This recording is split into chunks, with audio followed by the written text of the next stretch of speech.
जानकर अपनी बेटी सरू की सच्चाई, चंद्रकांत उसे सौंप देगा सब कुछ। सरू बनेगी घर की नई मालकिन। जी हाँ दोस्तों, सरू की आने वाली कहानी में आने वाला है बहुत ही इंटरेस्टिंग और मजेदार मोड़। कहानी में आप देख रहे हैं कि सरू जहाँ भी जाती है वहाँ खुशियाँ ले आती है। वहीं कामिनी कोई भी ऐसा मौका नहीं छोड़ रही है जिससे वह सरू को परेशान कर सके या उसे नुकसान पहुंचा सके। इस बार तो अनिका भी अपनी नानी से 2 कदम आगे निकल चुकी है। उसे इतनी जलन होती है जब वेद और सरू एक दूसरे के नजदीक होते हैं। अब तो वह वेद की माँ यानी तारा को भी सरू के खिलाफ भड़काने लगी है। वह कहती है कि जब से सरू यहाँ आई है तब से वह कोई न कोई बहाना बनाकर वेद के करीब जाने की कोशिश करती है। अब मालिश के बहाने आती है लेकिन वेद से नजदीकी बढ़ाती है। इस पर तारा बहुत गुस्सा होती है क्योंकि वह अपने घर की बहू एक और मिडिल क्लास लड़की नहीं चाहती।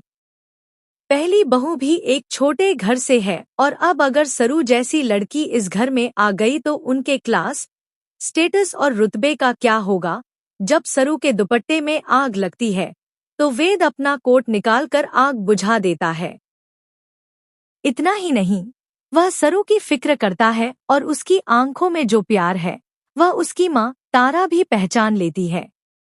इसके बाद तारा ने वेद का रिश्ता रिद्धिमा नाम की लड़की से तय कर दिया होता है।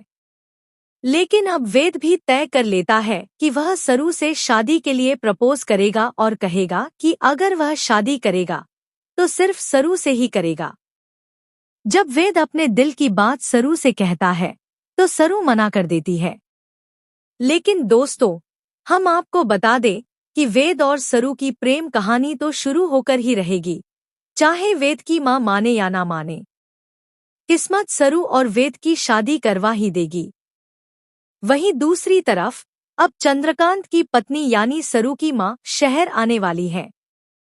इतना ही नहीं, जब चंद्रकांत, दादी और दादू को सरू का सच पता चलेगा। दादू तो पहले से ही सच जानते हैं और अब वह अपने पैरों पर खड़े होकर फाइनली सरू का राज सबके सामने खोल देंगे। इसके बाद चंद्रकांत बहुत खुश हो जाएगा और अपनी बेटी से मिलकर उसे बहुत बड़ी जिम्मेदारी सौंप देगा। जी हाँ, सरू बनेगी घर की नई मालकिन। यह देखकर हर किसी के होश उड़ जाएंगे और सबको सरू का हुक्म मानना ही होगा। ऐसे में अब वेद सरू के लिए लड़ता हुआ नजर आने वाला है। लेकिन क्या वेद की माँ तारा सरू को स्वीकार करेगी जब उसे यह पता चलेगा कि सरू इसी घर की बच्ची है? दोस्तों, आप कितने एक्साइटेड हैं सरू का यह नया अवतार और उसका नया रुतबा देखने के लिए? हमें कमेंट करके जरूर बताएं। क्या आप भी चाहते हैं कि सरू घर की नई मालकिन बने और उसे वेद का साथ मिले? हमें कमेंट करें और ऐसी ही टीवी की लेटेस्ट अपडेट्स के लिए चैनल को सब्सक्राइब कर लें।